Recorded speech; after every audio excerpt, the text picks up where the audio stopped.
Yes. Okay, great. Okay. So I'd like to summarize a lot of what I heard across the themes of the conference with one word.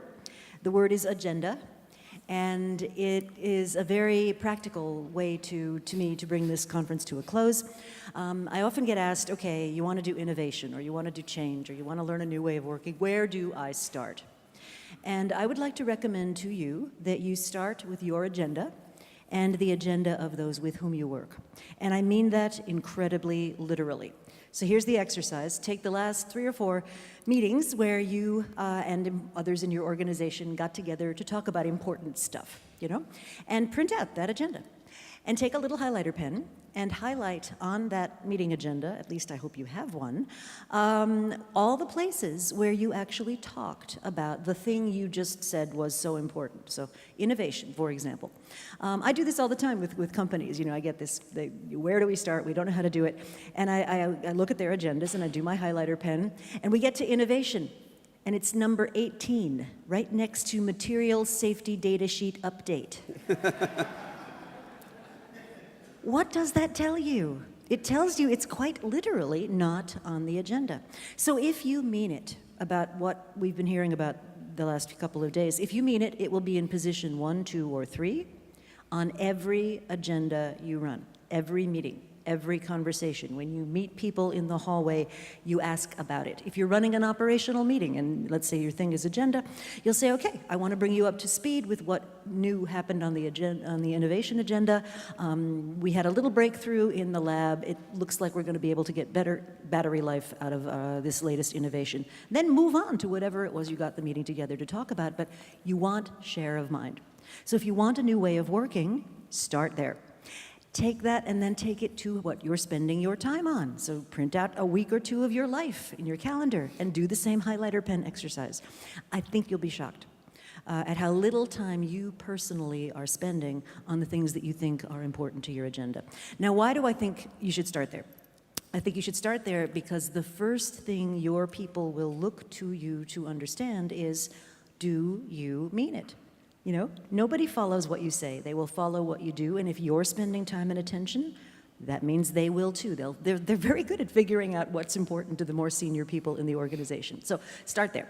And then what you can start to do is get a baseline set of metrics, if you will, about where we are today, where we'd like to get to, and then use that to drive the agenda. So position 1, 2, or 3, every meeting, allocation of your time in your calendar proportionate to the importance of what you think this thing is actually going to deliver. So, I think we've talked about so many topics, but it all really comes down to this critical focusing of the organization's time, attention, and energy.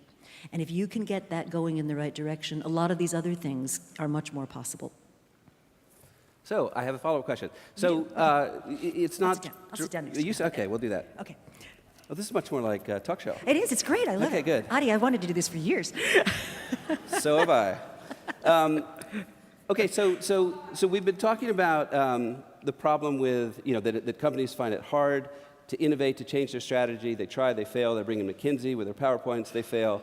Do you have an example, and whether you can name names or not, and maybe where you were involved or not, where a company, figured out, maybe with external help, how to successfully innovate? Sure, there are lots of them. I'll pick one that I like because it's so unlikely. It's a Finnish pulp and paper company called UPM. I know, it just gets your heart racing, the thought of 2x4s and pulp. They actually make the paper The Economist is printed on. That's what this company does. And their CEO some years back recognized that pulp and paper, probably not a huge growth engine for the future.